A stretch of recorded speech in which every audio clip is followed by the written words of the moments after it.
الحمد لله الذي أرسل رسوله بالهدى ودين الحق ليظهره على الدين كله ولو كره المشركون. أشهد أن لا إله إلا الله وحده لا شريك له، وأشهد أن سيدنا محمدا عبده ورسوله. اللهم صل وسلم وبارك على سيدنا محمد وعلى آله وأصحابه ومن تبعهم بإحسان إلى يوم الدين. أما بعد، فيا أيها المؤمنون اتقوا الله حق تقاته ولا تموتن إلا وأنتم مسلمون. أعوذ بالله من الشيطان الرجيم. وإذ قال ربك للملائكة إني جاعل في الأرض خليفة قالوا أتجعل فيها من يفسد فيها ويسفك الدماء فنحن نسبح بحمدك ونقدس لك قال إني أعلم ما لا تعلمون. Artinya, ingatlah ketika Tuhanmu berfirman kepada para malaikat, sesungguhnya aku hendak menjadikan seorang khalifah di muka bumi. Mereka berkata, mengapa engkau hendak menjadikan khalifah di bumi itu? Orang yang akan membuat kerosakan padanya dan menumpahkan darah. Padahal kami sentiasa bertasbih dengan memuji engkau dan mensucikan engkau. Tuhan berfirman, sesungguhnya aku lebih mengetahui apa yang tidak kamu ketahui. Surah Al-Baqarah ayat 30. Ikhwanul muslimin, marilah kita bertakwa kepada Allah Subhanahu wa taala dengan sebenar-benar takwa, dengan melaksanakan suruhannya dan meninggalkan segala larangannya. Mudah-mudahan kita sentiasa berada di dalam limpahan rahmat Allah Subhanahu wa taala dan beroleh keberkatan dan keselamatan hidup di dunia dan di akhirat. Khutbah pada hari ini akan memberikan pencerahan berkaitan ayat 30 dalam surah Al-Baqarah tentang perilaku manusia perosak. Mudah-mudahan ini akan dapat difahami, dihayati dan seterusnya menghindari daripada tergolong dalam kategori mereka yang dimurkai Allah Subhanahu wa taala. Ikhwanul muslimin, hakikatnya dalam diri manusia mempunyai potensi untuk menjadi manusia perosak, mufsidin, dan manusia pelaku kebaikan, muslihun. Hal ini telah disedari oleh para malaikat berasaskan kepada pertama, pengalaman masa lalu ketika bumi didiami oleh makhluk lain sebelum manusia dicipta yang banyak melakukan kerosakan dan pertumpahan darah. Yang kedua, hanya malaikat sahaja satu-satunya makhluk yang maksum, sedangkan yang lainnya tidak terpelihara dari sifat merosak, menderhaka dan mengganas. Sejak penciptaan Nabi Adam AS lagi, para malaikat hairan dan tidak dapat menerima mengapa makhluk yang akan melakukan kerosakan dan pertumpahan darah dijadikan khalifah di atas muka bumi, sedangkan Allah Subhanahu wa taala tidak pula menafikan keadaan bumi di tangan manusia akan terjadi seperti itu. Allah Subhanahu wa taala menjawab kehairanan para malaikat itu dengan firman-Nya, qala inni a'lamu ma la ta'lamun. Artinya, aku lebih tahu apa yang kamu tidak tahu. Maksudnya ada hikmah dan rahsia yang para malaikat tidak tahu, iaitu adanya golongan perosak, mufsidin, yang akan membangkitkan golongan muslimin, yakni pelaku kebaikan. Ikhwanul muslimin, mengenali golongan perosak, mufsidin, kadang-kadang tidak mudah kerana selalunya mereka berselindung di sebalik kata-kata indah, ucapan yang mempesona dan retorik yang memukau, sehingga seolah-olah mereka lah golongan pelaku kebaikan, muslih, wira pembangunan dan juara kebajikan. Malah mereka mempersaksikan Allah Subhanahu wa taala untuk meyakinkan tentang kebenaran isi hati mereka. Golongan perasa ini bijak mengaburi mata masyarakat sehingga tertutup hakikat sebenar bahawa mereka adalah penentang yang paling dahsyat. Mereka adalah golongan yang tidak suka diberi nasihat dan teguran.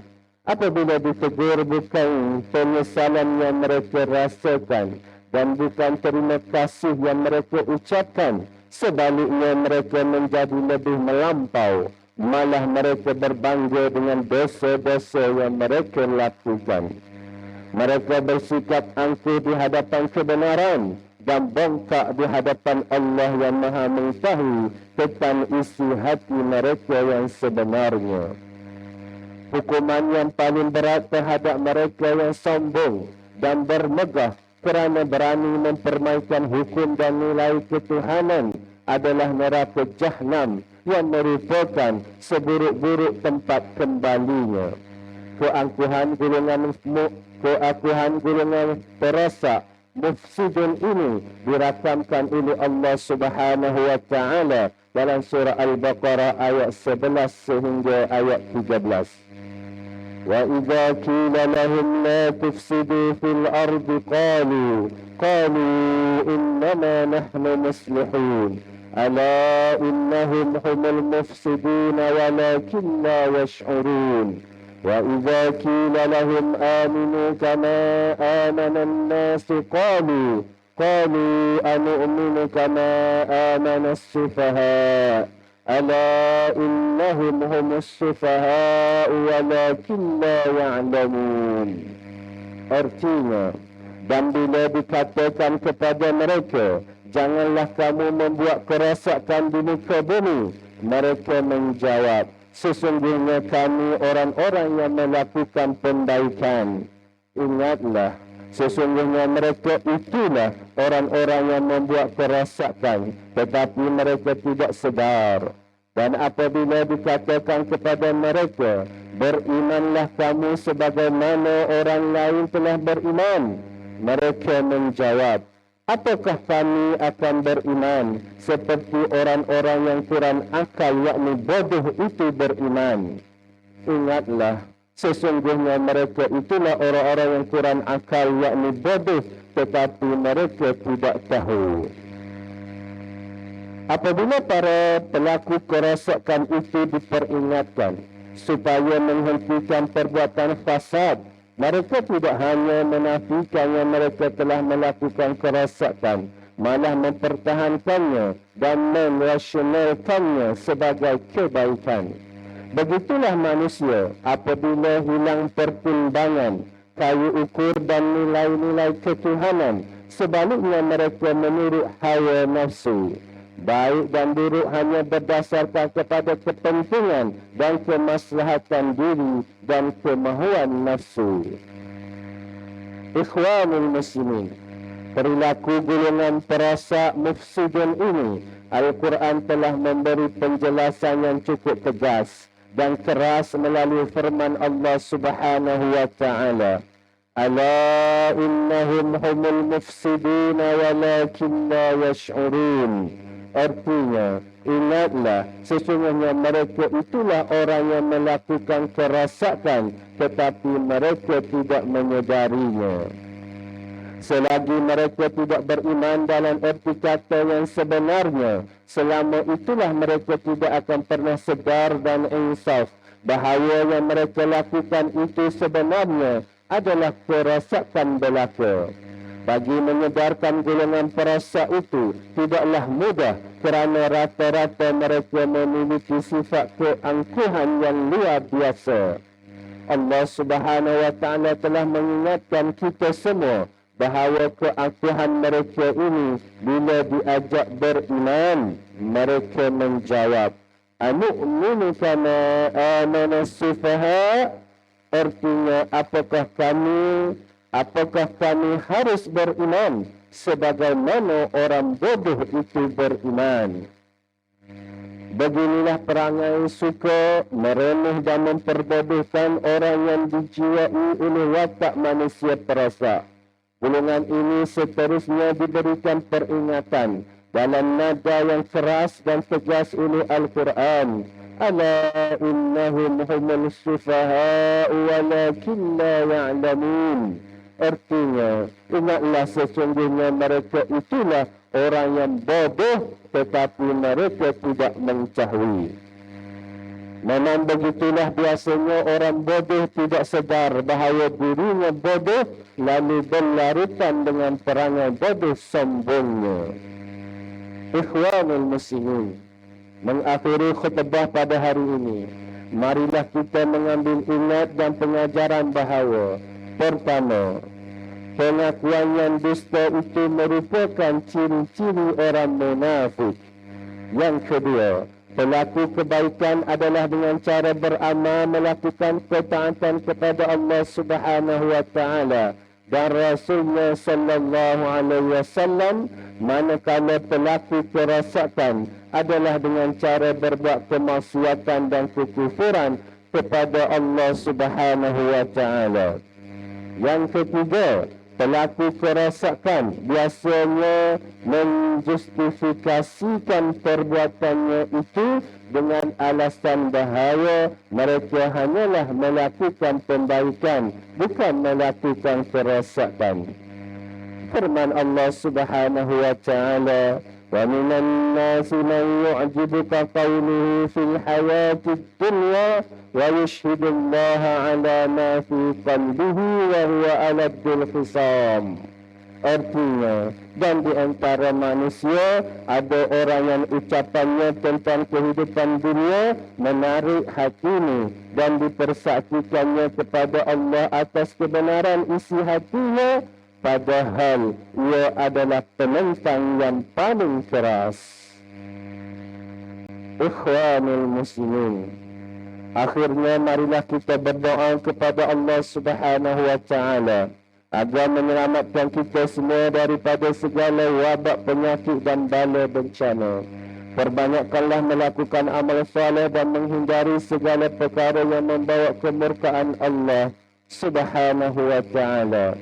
Ingatlah bahawa mengambil rasuah dan salah guna kuasa, mengambil bahan-bahan yang memabukkan dan salah guna dadah, serta segala perbuatan haram akan membawa kehinaan di dunia dan akhirat. Khatib juga ingin menegaskan bahawa di dalam harta kita terdapat hak orang lain yang perlu kita tunaikan. Justru salurkanlah zakat dan wakaf anda melalui Majlis Agama Islam Kelantan selaku badan yang dipertanggungjawabkan untuk menguruskan zakat dan wakaf di negeri Kelantan. Pihak majlis juga memerlukan kerjasama semua pihak untuk menyalurkan maklumat golongan yang memerlukan sekiranya diketahui, agar mereka yang kurang bernasib baik akan mendapat pembelaan sewajarnya. Marilah kita merafakkan doa agar saudara-saudara kita di Palestin pada ketika ini diberikan perlindungan, pertolongan dan keselamatan dalam menghadapi kesulitan pada waktu ini. Barakallahu li wa lakum bil Qur'anil azim wa nafa'ani wa iyyakum bima fihi minal ayati waz zikril hakim. وتقبل مني ومنكم تلاوته إنه هو السميع العليم. أقول قولي هذا وأستغفر الله العظيم لي ولكم ولسائر المسلمين والمسلمات والمؤمنين والمؤمنات الأحياء منهم والأموات فاستغفروه إنه هو الغفور الرحيم.